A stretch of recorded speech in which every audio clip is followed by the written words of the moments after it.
Hello everybody, I am Asaduzzaman Biswas. In my previous tutorial I was discussing about arithmetic operator and I was discussing about plus operator. I will discuss something more about plus operator. In my previous class I told you if the one operand is number, another operand of plus operator is also number, in that case there will be summation. And if any one operand is a string, and in that case it will be concatenation. Now question is, if suppose we take a variable that is your num7, and inside this variable what we store boolean, means we store true, right? And then we did summation of num and num7. Inside num we are getting 10, and inside num7 there is true. So what will happen if there is number in one side of one operand of plus operator and another one is boolean? In that case it will perform summation. So we are just storing the result of summation inside num8. So I will, here inside arith method we wrote num8 to see what is inside num8. Okay, so let us go to the output. We will save it. Look, we are getting 11 because here there is 10 and num7 true means 1. So 10 plus 1 is 11. That's why we got it, right? So here we came to know actually what happened if one operand of plus operator is boolean and another operator is number. In that case there will be summation. Okay, now I like to discuss about your minus operator. Look, this operator performs basically subtraction, and it also performs as negation. How and what it is, let us see with example. Okay, here if we use this example, look, here there is 10 inside num and there is 20 inside num1. If here we take a variable, suppose the name of the variable is 10, and if we use your minus operator and num1, one operand of minus operator is num1 and another operand is num. Okay, so there will be subtraction here. So let us see the output using elif method. So we will write here num10 and let us see what the output we get. And let us comment this one. Now we will go to output, we will save it. Look what we are getting, we are getting 20, because if we subtract 20 with 10, in that case the result is 10. That's why you got 10. That means if both the operand of minus operator and number, in that case it will perform subtraction. Now what is negation? Basically, if we use this number, if we use this minus operator to convert a plus number into negative number, in that case we also use this minus operator. In that case we called this as negation.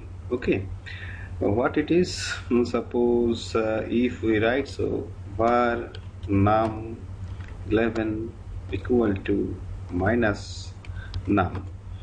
What happened here? Now inside num there is 10 and we use here minus, that's why this 10 becomes minus 10. That means it converted to a minus number.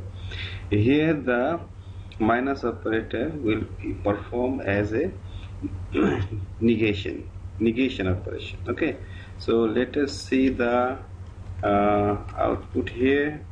So we will write here num11 to see the output. Look, we will save it. Look, this 10 converted to minus number. So this minus sign is also used for this purpose, right? So we will learn few more arithmetic operators also. Now I like to discuss about your multiplication operator. So let us take variable and keep some data inside that variable. Let us take a variable that is your num12. Okay, inside this variable we will keep some value. Inside this variable let us keep 2. Okay, now look, another variable is num13.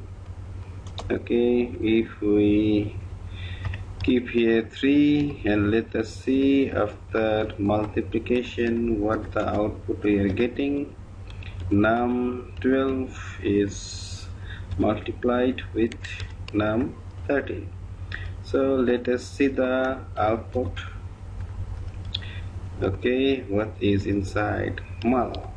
Okay, now let us save it and go to output. Look, we are getting 6 because if we multiply 2 with 3, in that case the result is 6. And here you are both the numbers, both the operands of these operators is containing number, so it performs multiplication. Now suppose if we take inside num13 3, but 3 is a string, in that case what the operation will perform by this multiplication operator. Multiplication operator will convert automatically this string into number and it will perform multiplication. So let us see the output, what the output we are getting here. Great, look, this time also you are getting 6. Okay, now I will discuss about your division. You can do one thing here. Suppose inside num there is 10 and inside num1 there is 20. So let us divide these two numbers by using our division operator. So we like to keep the result inside this div variable. We will divide num1 by num2. So let us see what the output we are getting here, right? So we will see what is inside this variable div. So let us comment this alert. We like to see now the result of division. Okay, so I will save it. Look, the output we are getting here 2, because if we divide 20 by 10, in that case the output is 2. Now I like to discuss about your modulus. So let us take a variable that is n1 and we keep here suppose 5. Okay, now we will take another variable, suppose this is n2, and we keep 2 inside this variable. Okay, now what we will try to get the modulus, means the remainder. Okay, so we like to keep the results inside this variable mod. If we divide n1 by n2, then this modulus operator will calculate what will be the remainder. Look, if 5 is divided by 2, in that case as remainder we will get 1. So let us see inside alert box, in fact we get this output or not. So I wrote here alert, and inside alert I wrote mod. So let us comment this. Now let us go to output. Great, save it. What we are getting? We are getting 1 because the remainder is 1. Okay, so these are the arithmetic operators. Now I will discuss about Java